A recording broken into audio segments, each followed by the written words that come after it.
जिनकी भी जन्म पत्रिका में मंगल दोष हो, अर्थात वे मांगलिक हो, उनके विवाह में बहुत दिक्कतें आती हैं प्रिय मित्रों, विशेषतः लड़कियों की शादी में, क्योंकि मंगल एक पुरुष ग्रह है, गर्म प्रकृति का ग्रह है, स्त्रियोचित स्वभावों को सदा ही वो दबाता है, तो स्त्रियों के लिए तो ये अधिक भारी होता है। पुरुषों के लिए भी समस्याएं उत्पन्न करता है, व्यक्ति को गुस्सैल चिड़चिड़ा बनाता है, क्रोधी स्वभाव का बनाता है, और ऐसा व्यक्ति जो मंगल से शासित होता है वो अपना आपा बहुत जल्दी खो बैठता है, सोचे विचारे बगैर कोई भी काम कर जाता है, बाद में पछताता है, मन का अच्छा होता है, मुंह का कड़वा होता है।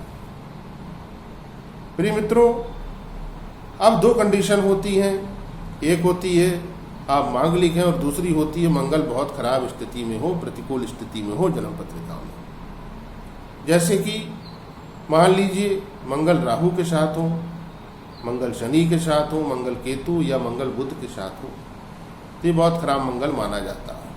और इसके साथ ही प्रिय मित्रों, लगन चतुर्थ भाव, सप्तम भाव, अष्टम भाव या द्वादश भाव में यदि मंगल हो तो ये मंगलिक योग हुआ। चंद्र कुंडली पर भी इसको देखा जाता है। तो ये दोनों स्थितियां यदि जन्म पत्रिका में हैं, मंगल प्रतिकूल भी हैं और मांगलिक दोष भी बन रहा है, तो निश्चित रूप से ऐसे व्यक्ति के जीवन में विवाह के बाद बड़ी समस्याएं उत्पन्न होती है।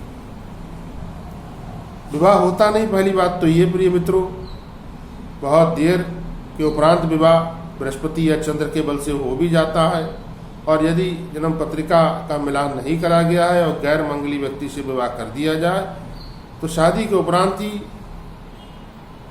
तांडव होने लगता है और एक वर्ष में तो काफी हाहाकार हो जाती है। एक दिन भी सुकून का नहीं मिलता, एक रात भी चैन की नहीं कटती, कलह कलेश सर्वत्र व्याप्त हो जाता है।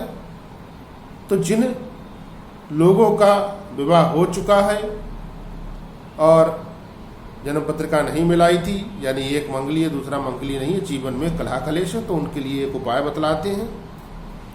बहुत सुंदर उपाय है, बहुत असरकारी उपाय है। रखते से ही आपको इसका असर दिखाई दे जाएगा।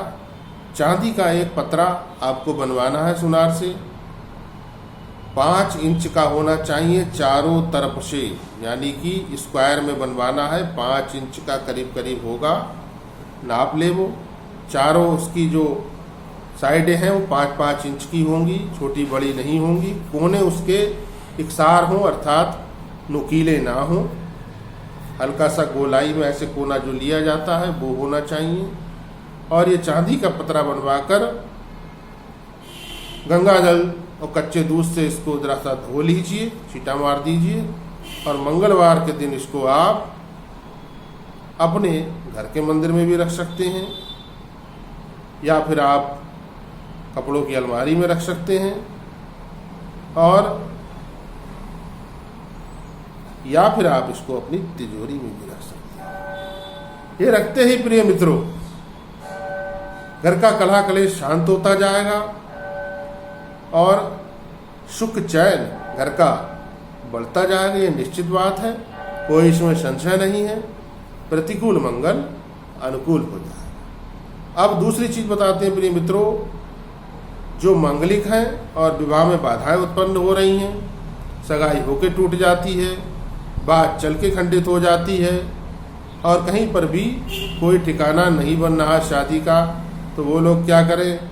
बहुत सुंदर उपाय है, मंगलवार के दिन से शुरू कर लीजिए।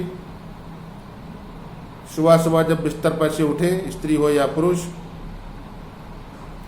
उठते ही से प्रिय मित्रों सबसे पहले शहद थोड़ा सा आपको अपनी जुबान पर, जीभ पर लगाना है, चाटना है थोड़ा सा शहद प्रतिदिन ऐसा करना है। उसके बाद 20-25 मिनट तक आप कुछ खाएंगे पिएंगे नहीं, फ्रेश होने आदि के लिए जा सकते हैं। ये शहद की ये क्रिया प्रिय मित्रों बहुत असरकारी है। आप जब करोगे खुद आप इसका रिजल्ट देखोगे। और माताएं बहनें बेटियां इसको कर लें।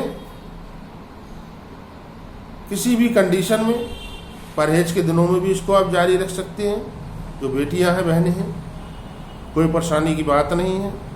लगातार इसको आप 108 दिन यदि कर लेंगे तो जन्म पत्रिका से मंगल दोष की निवृत्ति हो जाएगी।